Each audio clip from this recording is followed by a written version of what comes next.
오늘 말씀의 제목을 따라해 보시겠습니다. 진짜인가 가짜인가. 20세기 말 이 시대 선지자라 불렸던 미국의 에이든 토저 목사님이 있습니다. 교회와 신앙의 순전함과 또 복음의 회복을 강력하게 외쳤던 그런 목사님이신데요. 이 목사님이 많은 책들을 쓰셨어요. 우리나라에도 이 토저 목사님 쓴 그런 책들이 많이 번역되어 소개되고 있는데, 그 중에 유명한 한 책이 있습니다. 영어로 That Incredible Christian이라는 제목의 책인데요. 믿을 수 없는 그리스도인이라는 그러한 제목의 책이죠. 우리나라 말로 나는 진짜인가 가짜인가 라는 제목으로 이렇게 번역되어 있는데요. 이 책에서 토저 목사님은 이른바 솜사탕 복음에 대한 강력한 경고의 메시지를 전하고 있습니다. 십자가를 멀리하고 편리함과 자기 행복만을 추구하는 이 시대의 많은 신앙인의 모습들, 진짜가 아니라는 거예요. 진짜 기독교 신앙인은 험한 십자가를 부끄러워하지 않고 가시면류관의 복음을 믿고 예수님을 우선순위에 두고 육신의 행복보다 거룩함을 열망하고 신앙의 기본에 충실한 사람이어야 된다라고 이야기합니다. 이 책의 내용 중에서 한 대목을 제가 인용해서 여러분들을 좀 읽어드리려고 하는데요. 제가 읽겠습니다.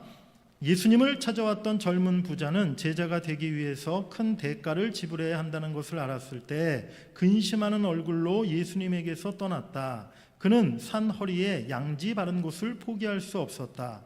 진짜 신앙을 가진 사람은 그리스도의 승리를 믿기 때문에 그 승리에 참여하기 위해서 어떤 고난도 마다하지 않는다. 반면 가짜 신앙을 가진 사람에게는 바람이 싫고 산 허리에 양지 바른 곳이 좋다라는 확신만 있을 뿐이다.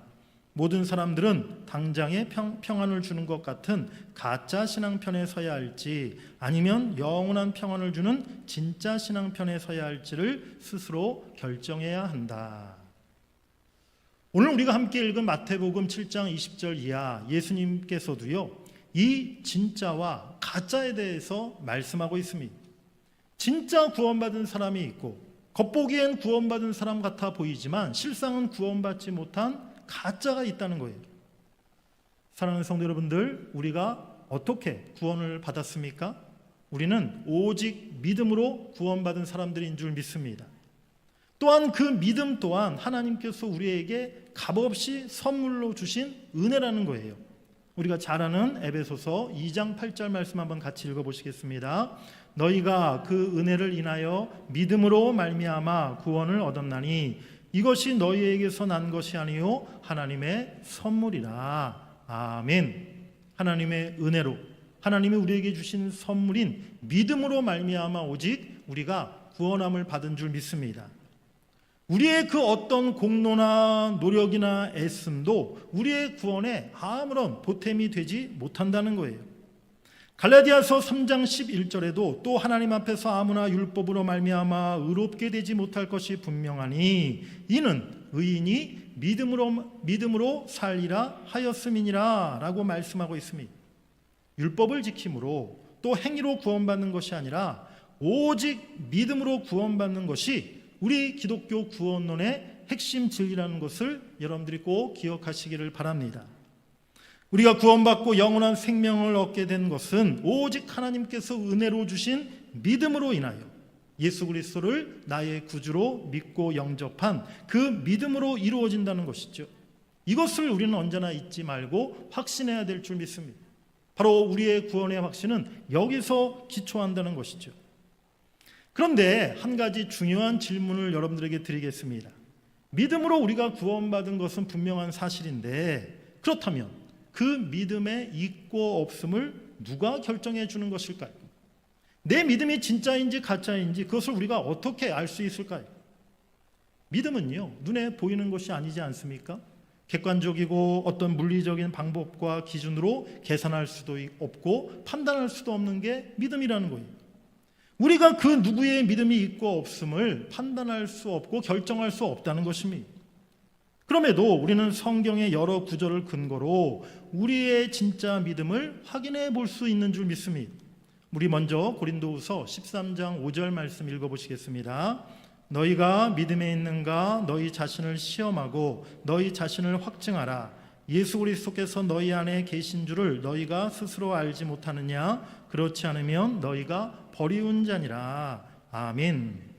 우리가 믿음이 있는가? 너희 자신을 확증해 보라라고 말씀하시면서 예수 그리스도께서 우리 안에 계시면 바로 우리는 믿음이 있는 자다라고 그렇게 말씀하고 있는 것입니다.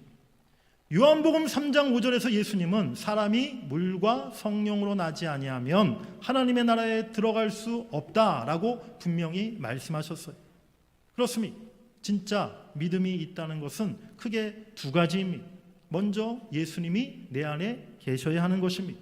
그리고 우리가 성령으로 거듭나야만 한다는 것이죠. 입술로 몇천 번 믿습니다 고백했다 할지라도 실상 예수님이 그 안에 없고 성령으로 거듭난 새 사람으로의 변화됨이 없다면 나는 믿음의 사람이다, 내가 구원받았다 말하기가 어렵다는 사실이죠. 사랑하는 여러분들, 오늘 말씀이, 오늘 설교가 여러분들의 믿음을 의심하게 만들지 않게 되기를 바랍니다. 여러분 안에 있는 구원의 확신이 조금도 흔들리지 않기를 간절히 원합니다. 하지만 우리가 신앙생활 하는 가운데 때로는 한 번씩 우리가 잠시 멈춰서서 내 신앙을 돌아볼 필요가 있다는 거예요.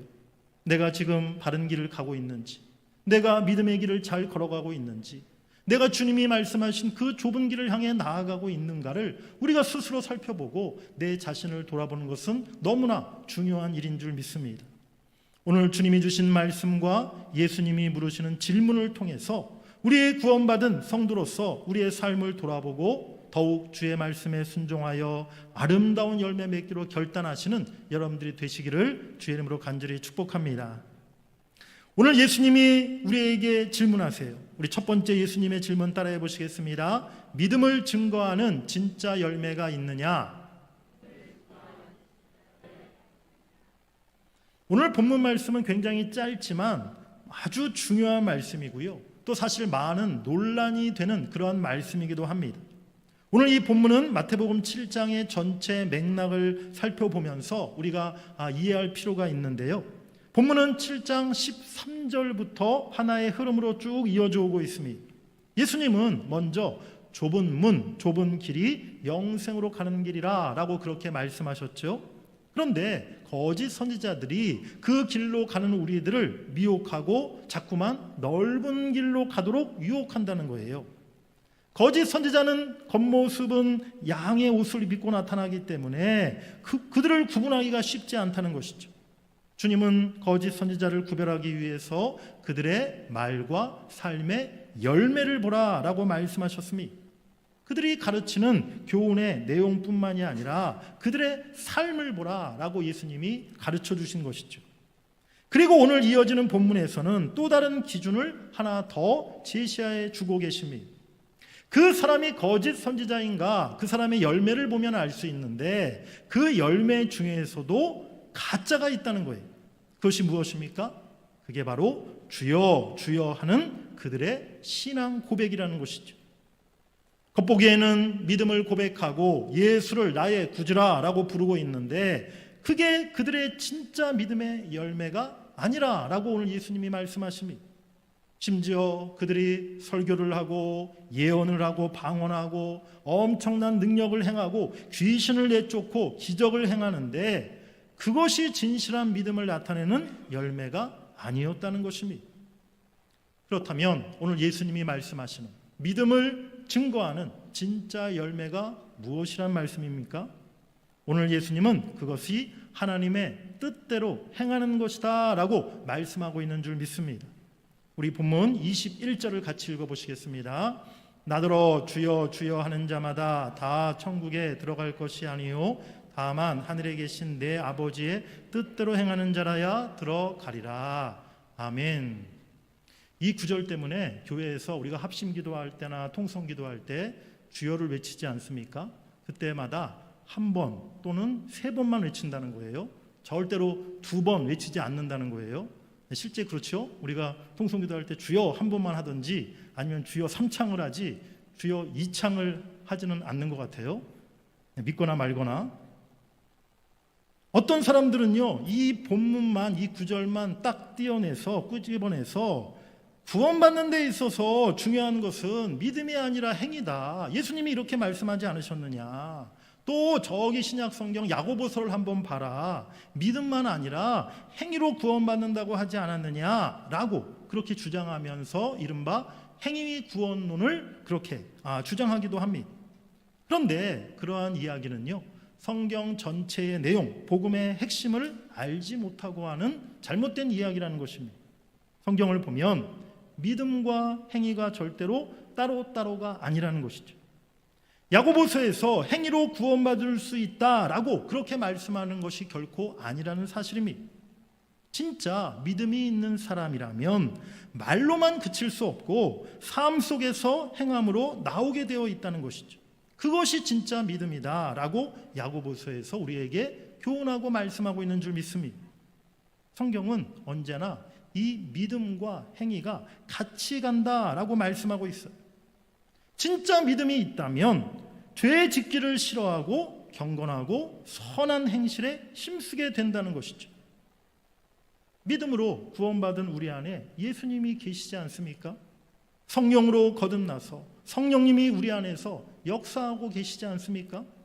내 안에 계신 그 주님께서 우리가 하나님이 기뻐하시는 삶을 살아가도록 우리를 도와주시고 우리를 격려하시고 우리를 이끌어 주시는 줄 믿습니다. 우리 빌립보서 2장 13절 말씀 같이 읽으시겠습니다. 너희 안에서 행하시는 이는 하나님이시니 자기의 기쁘신 뜻을 위하여 너희에게 소원을 두고 행하게 하시나니. 아멘. 이 구절을 좀 더 쉽게 풀이한 새 번역 성경으로 제가 한번 읽어드리겠습니다.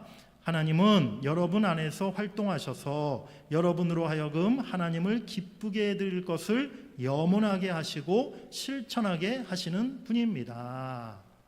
그렇습니다. 하나님께서 우리 안에서 늘 일하시고 역사하심을 통해서 우리가 하나님을 기쁘게 해드리는 그런 삶을 살아가기를 소원하게 하시고 또 실제로 그것을 실천하게 만들어 주신다는 것이죠. 사랑하는 여러분들, 지금 내 삶에, 내 신앙에 믿음에 합당한 열매가 있는가를 생각해 보시길 바랍니다. 오늘 나는 내 안에 예수님을 모시며 살아가고 있는가? 오늘 내가 성령의 이끄심을 따라 살아가기 위해서 얼마만큼 애를 쓰고 있는가? 이 시간 다시 한번 내 자신을 깊이 돌아보고 생각해 보시는 여러분들이 되시기를 간절히 바랍니다. 오늘 예수님의 질문 두 번째입니다. 따라해 보시겠습니다. 아버지의 뜻대로 행하고 있느냐? 예수님은 나더러 주여 주여 하는 자가 모두 다 천국에 들어갈 것이 아니라 하늘에 계신 내 아버지의 뜻대로 행하는 자라야 들어갈 것이다 라고 말씀하십니다. 예수님을 부를 때 주여 주여 이렇게 부르는 것이 잘못된 것입니까? 우리가 예수님은 그렇게 부르지 말아야 되는 것일까요? 아니죠.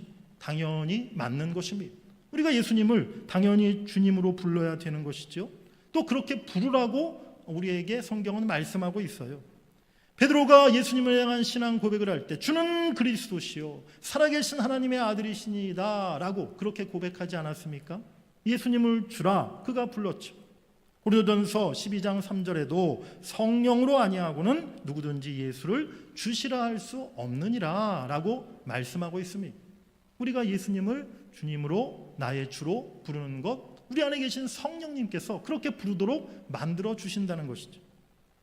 그렇습니다. 우리는 예수님을 향해 예수님은 나를 죄에서 구원하신 분이십니다. 나의 구원자이시며 나의 주인이십니다. 그렇게 고백해야 될 줄 믿습니다. 세상에 나가서 예수 안 믿는 사람들에게 한번 물어보시기 바랍니다. 예수님이 당신의 주님이십니까? 예수님이 당신의 주인 되십니까? 라고 이렇게 질문하면요, 깜짝 놀라가지고 무슨 이상한 소리를 나한테 하십니까? 왜 예수가 내 인생의 내 삶의 주인이란 말입니까? 라고 그렇게 대답하지 않겠습니까? 로마서 10장 10절 말씀에 보면 사람이 마음으로 믿어 의에 이르고 입으로 시인하여 구원에 이르느니라 라고 말씀하고 있어요. 마음으로 예수를 구주로 믿고 영접하였다면 반드시 우리는 입으로 그것을 고백하고 시인해야 될 줄 믿습니다. 바로 그 사람이 구원받은 사람이라는 거예요. 그래서 우리의 신앙 고백이 참으로 중요한 것입니다. 그럼에도 불구하고 오늘 예수님은 나더러 주여 주여 하는 자마다 천국에 다 들어갈 것이 아니다 라고 말씀하고 있어요. 주여라고 부르는 것 분명히 옳고 바른 신앙 고백인데, 그 올바른 신앙 고백을 한다고 해서 무조건 천국에 들어가는 것이 아니라고 하시는 것입니다. 입술로는 올바른 신앙 고백을 하고 있지만 만일 하나라도 그것이 그 자신의 마음과 전 인격을 담아내지 않은 위선적이고 형식적인 고백이라면, 단지 말에 그치는 것이라면 진짜 믿음이 있다 확신할 수 없다고 오늘 예수님이 말씀하고 있는 것입니다. 예수님을 주님이라 라고 부르는 사람은요, 당연히 예수님의 종이 되어야 하는 것입니다. 종은 주인에게 절대 순종하고 주인이 시키는 대로 하는 그런 사람인 것이죠. 그런데 그 사람의 신앙생활과 그의 삶을 들여다보니까 예수님이 이렇게 해라 시키신 일을 하나도 안 하고 있는 거예요. 예수님이 주인이 아니라 여전히 자기가 인생의 주인 노릇하면서 내 마음대로 자기 좋을 대로 그렇게 살아가고 있는 것이죠. 예수님은 그런 사람들에게 너희가 주여 주여 하면서 왜 내 말을 따르지 않느냐? 내가 너의 진짜 주인이 맞느냐? 라고 묻고 계시는 것입니다. 예수님을 마음으로 믿고 우리는 입을 열어 시인해야 될 줄 믿습니다. 그래야 구원에 이룰 수 있다는 거죠. 그래서 우리는 예배 시간 중에도 사도들의 신앙과 성경이 가르치는 바를 가장 잘 요약해서 공교회가 신앙 고백문으로 정해놓은 사도신경을 우리가 주님에 대한 믿음으로 고백하고 있는 거 아니겠습니까? 전능하사 천지를 만드신 하나님 아버지를 내가 믿사오며, 그 다음부터는 예수님에 대한 신앙 고백이 사도신경의 절반 이상을 차지하고 있어요. 그 외아들 우리 주 예수 그리스도를 믿사오니 이는 성령으로 잉태하사 동정녀 마리아에게 나시고 본디오 빌라도에게 고난을 받으사 십자가에 못 박혀 죽으시고 장사한 지 사흘 만에 죽은 자 가운데서 다시 살아나시며 하늘에 오르사 전능하신 하나님 우편에 앉아 계시다가 저리로서 산자와 죽은 자를 심판하러 오시리라. 아멘. 예수님이 나의 구주 되십니다. 예수님이 나의 참 주인이십니다. 예수가 그리스도이심을 나는 믿습니다. 예수의 십자가와 부활을 나는 확신합니다. 다시 오실 예수님을 믿고 소망합니다. 날마다 그렇게 여러분들의 믿음을 입술로 고백하시는 여러분 되시기를 간절히 바랍니다. 그리고 나아가 우리의 입술의 고백, 말로써 시인할 뿐만이 아니라 더불어 그 하나님의 뜻을 분별하고 그 뜻대로 행하는 사람이 되어야 하는 것입니다. 로마서 2장 13절 말씀해 보니까 하나님 앞에서는 율법을 듣는 자가 의인이 아니요 오직 율법을 행하는 자라야 의롭다 하심을 얻으리니 라고 말씀합니다. 듣기는 들었는데 알기는 알고 있는데 행하지 않으면 아무런 소용이 없고, 들었으면 들은 바 그 말씀대로 행해야 한다는 것을 성경은 말씀하고 있는 것이죠.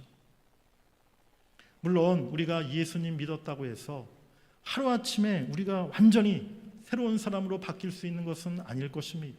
어저께까지 세상에서 죄 가운데 살다가 오늘 예수 믿고 내가 세례받고 이제 구원받은 사람이 되었어요? 그렇다고 해서 하루아침에 그 사람이 완전히 새로운 사람으로 변화될 수 있습니까? 그렇지 못하죠. 제가 예전에 알고 있던 한 집사님께서, 이 집사님이 굉장히 사실은 부유한 집안에서 자라신 분이에요. 그 아버지가 이제 뭐 부동산을 많이 갖고 계시더라고요. 막 건물도 많이 갖고 계시고. 그래서 이제 또 아버님한테 그 유산을 물려받아서 이 집사님이 이제 젊을 때부터 요즘 말하는 소위 건물주, 건물이 여러 채 있는 그런 건물주이신 거예요. 그래가지고 뭐 대학 졸업하고 직장생활 조금 하다가 일찌감치 그냥 때려치고 그냥 뭐 그 건물에서 나오는 세만 해도 한 달에 한 몇천만 원씩 이렇게 매달 들어온대요. 자기 통장으로. 그러니까 뭐 일할 필요가 없는 거죠. 매일 뭐 놀러 다니고 낚시 다니고 뭐 해외여행 다니고, 그렇게 젊을 때부터 그렇게 놀기를 좋아했던 그런 분이셨던 거예요. 그런데 이분이 이제 하나님께서 사랑하셔서 이제 예수 잘 믿는 그런 아내를 만나게 된 거죠. 그래서 결혼하고 나서 이제 아내 전도를 받아 이제 교회를 나오기 시작했고, 이제 드디어 예수를 믿고 세례도 받고 이제 교회 이제 열심히 신앙생활을 하게 되었는데, 근데 제가 이제 그 집사님을 그때 당시에 볼 때 가끔 보면 여전히 왕년에 놀던 세상에서 그렇게 뭐 유흥을 즐기고 뭐 한때는 막 술도 엄청 좋아하셨다 그러더라고요. 친구들도 많고. 그래가지고 그 놀던 그 모습이 이렇게 가끔 드러날 때가 있는 거예요. 말하는 태도라든지 뭐 이렇게 행동하는 모습을 보면, 특별히 이렇게 교회에서 복음성가나 찬송가를 부를 때 보면 이분이 이렇게 뭐 무슨 세상 유행가 부르듯이 박수 치는 모습도 왠지 좀 이상하고 네, 노래 그 가락도 좀 이상하고 좀 이상했어요. 그런데 어느 날 이제 교회에서 가족 찬양대회를 하게 되었어요. 뭐 예전에는 우리 가족 찬양대 이런 거 교회에서 많이 하지 않았습니까? 가족 찬양대를 하게 됐는데 그 성도님 이제 가정도 이제 신청을 해서 나오게 되신 거죠. 그런데 이상하게 그날 하필이면 그 부인 집사님이 뭐 감기에 걸리셨는지 어쩌는지 부인은 안 나오고 이 남자 성도님만 혼자 나온 거예요. 또 이분이 또 그런 거 나서기를 좋아하세요. 그래가지고 나와가지고 자기가 독창을 하겠다는 거예요. 부인은 오늘 못 나오고. 근데 나올 때부터 제가 좀 불안했는데, 나올 때부터 마이크를 잡을 때부터 이 폼이 좀 껄쩍지근하더라고요. 마이크를 막 선을 막 이렇게 막 꽈가면서 이렇게 마이크를 삐딱하게 이렇게 하면서 무슨 어디 뭐 노래방에서 이렇게 유행가 부르듯이 무슨 곡을 부르는지 제가 정확히 기억은 안 나는데 완전히 노래 곡조가 그 뭐 뽕짝, 트로트 그런 곡조로 그 복음성가를 부르는 거예요. 제가 어저께 설교 준비하면서 오늘 이 예화를 해야 되는데 한번 그 노래를 제가 한번 이렇게 비슷하게 불러볼까 하고 집에서 연습을 해봤는데 잘 안 되더라고요. 그래가지고 모든 성도들이 굉장히 웃었던 그런 기억이 나는데, 우리가 오늘 예수 믿었다고 해서 하루아침에 어제까지 갖고 있던 옛 모습이 그냥 순식간에 다 사라지고 완전히 새 사람으로 달라질 수는 없는 것입니다. 우리도 그렇지 않습니까? 우리가 10년, 20년, 30년 평생을 예수 믿었지만 여전히 우리의 말이나 행실이나 우리의 인격과 성품에 불완전한, 온전치 못한 부분들이 여전히 우리 가운데 남아있지 않습니까? 우리가 완전히 그렇게 변화될 수는 없는 거죠. 하지만 예수 믿고 나서 반드시 바뀌어야 될 게 있습니다. 그것이 무엇이냐면 바로 방향이라는 거예요. 방향만큼은 반드시 바뀌고 변화되어야 될 줄 믿습니다. 우리 한번 따라해 보시겠습니다. 방향이 바뀌어야 합니다. 우리가 구원받음에서 가장 중요한 필수적인 것, 회심이 있어야만 우리가 믿음으로 구원받게 되는 거 아닙니까? 회개를 건너뛰고 어떻게 우리가 구원받을 수 있습니까? 그런데 이 회개라는 것을 다른 말로 하면요, 방향 전환이라는 거예요. 어떤 방향 전환입니까? 세상에서 하나님 나라로, 육신의 소욕에서 성령의 소욕으로, 세상 죄를 즐기던 삶에서 거룩하고 성결한 삶으로, 나 자신에서 예수님께로, 이렇게 방향을 바꿔야만 할 줄 믿습니다. 주님 발 앞에, 하나님의 뜻 앞에 엎드리고 복종하는 삶을 살아야 한다는 것이죠. 입술로는 주여 주여 나의 주님 나의 주인 이렇게 고백하면서 여전히 내 기분이나 감정, 나의 고집, 내 주장을 앞세우고 있지는 않습니까? 이제 우리 모두 방향을 완전히 바꿔서 주님의 뜻대로 순종하고 그 말씀대로 행하시는 우리의 삶이 될 수 있기를, 우리의 신앙이 될 수 있기를 주의 이름으로 간절히 축복합니다. 우리 세 번째로 따라해 보시겠습니다. 주님이 너를 알고 있느냐? 오늘 우리에게 주님이 묻고 계신 거예요. 우리 22절, 23절 본문 말씀을 같이 읽어보시겠습니다. 그날에 많은 사람이 나더러 이르되 주여 주여 우리가 주의 이름으로 선지자 노릇하며 주의 이름으로 귀신을 쫓아내며 주의 이름으로 많은 권능을 행하지 아니하였나이까 하리니 그때 내가 그들에게 밝히 말하되 내가 너희를 도무지 알지 못하니 불법을 행하는 자들아 내게서 떠나가라 하리라. 아멘. 주의 이름으로 선지자 노릇하며, 이 말은요, 요즘 말로 하면 교회에서 설교하고 말씀을 가르쳤다는 거예요. 아무나 설교하고 아무나 말씀을 가르칠 수 있는 거 아니지 않습니까? 또한 권능을 행하고 기적을 행하고 귀신을 내쫓았다는 것입니다. 병을 고치고 귀신을 쫓아내는 것 더더욱이나 아무나 할 수 있는 일이 아니잖아요. 그런데 그 어려운 일을 했음에도 불구하고 그 사람이 구원받은 사람이 아닐 수 있다라고 오늘 예수님이 말씀하고 있다는 것이죠. 우리의 믿음이 진짜 믿음으로 주님께 인정받는 것, 그래서 천국에 들어갈 수 있는 것, 그것을 보장해 주는 것은 우리의 직분도 아니요, 우리가 가진 어떤 능력이 아니라는 사실을 우리가 깨달아야 될 줄 믿습니다. 우리가 천국에 들어가는 것을 보장해 주는 것은요, 심판자이신 예수님과의 관계뿐이라는 거예요. 예수님과 내가 어떤 관계를 맺고 있었는가, 나는 예수님을 어떤 주님으로 내가 믿고 고백했는가, 그것이 우리가 천국에 들어갈 수 있는 것을 보장해 준다는 것이죠. 오늘 예수님이 바로 그것을 말씀하고 있습니다. 내가 너희를 도무지 알지 못하니 불법을 행하는 자들아 내게서 떠나가라 라고 오늘 예수님이 말씀하고 있어요. 내가 너희를 도무지 알지 못한다, 이 말은요, 너희를 내가 알아보지 못하겠다, 누구인지 모르겠다, 내가 인식을 못하겠다, 그러한 의미가 아닙니다. 이 말은요, 예수님과 그들이 서로 아무런 관계가 없었다라는 그러한 뜻이라는 사실입니다. 히브리어 헬라어에서 이 알다라는 말은요, 단지 어떤 지식의, 인식의 그 차원이 아니라 상호간의 관계의 차원을 나타내는 단어라는 것입니다. 베드로가 예수님이 십자가 잡혀가실 때 예수님을 부인했는데 그때 뭐라고 이야기했습니까? 베드로가 맹세하고 또 부인하여 이르되 나는 그 사람을 알지 못하노라. 그가 저주하여 맹세하여 이르되 나는 그 사람을 알지 못하노라 하니 곧 닭이 울더라. 이 베드로의 말은요, 내가 예수님이 누구인지 모른다라는 그러한 말이 아니에요. 나는 예수님과 아무 관계없는 사람입니다 라고 그렇게 베드로가 예수님을 부인하는 것입니다. 가짜 믿음을 가진 자, 그들이 천국에 들어가지 못하는 가장 결정적인 이유는 그들이 예수님과 아무런 관계가 없는 사람이었기 때문인 것입니다. 우리 마태복음 10장 32절 33절 말씀을 같이 한번 읽어보시겠습니다. 누구든지 사람 앞에서 나를 시인하면 나도 하늘에 계신 내 아버지 앞에서 그를 시인할 것이요, 누구든지 사람 앞에서 나를 부인하면 나도 하늘에 계신 내 아버지 앞에서 그를 부인하리라. 아멘. 주님을 시인하는 사람, 그 사람은요, 주님과 항상 친밀하고 가까운 그런 깊은 사랑의 관계를 맺고 있는 사람입니다. 반대로 주님을 부인하는 사람은 주님과 아무런 관계를 맺고 있지 않은 사람이라는 것입니다. 그런 사람, 마지막 주님 앞에 섰을 때 주님께서 내가 너를 도무지 알지 못한다, 내게서 떠나가라, 이러한 최후의 심판의 말씀을 들을 수밖에 없게 된다는 것이죠. 사랑하는 여러분들, 오늘 나는 주님과 어떤 관계를 맺고 있는가, 내 자신을 돌아보시길 바랍니다.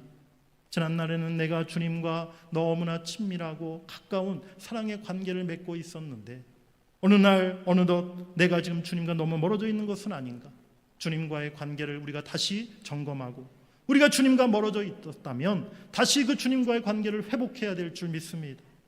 지금 내 삶의 우선순위에서 우리 주님이 과연 몇 번째에 있습니까? 우리 주님이 참으로 저 뒷순위에 지금 밀려나 있는 것은 아닙니까? 우리 삶에 다시 우리 주님이 첫 번째 우리 인생의 우선순위로 올라서야 될 줄 믿습니다.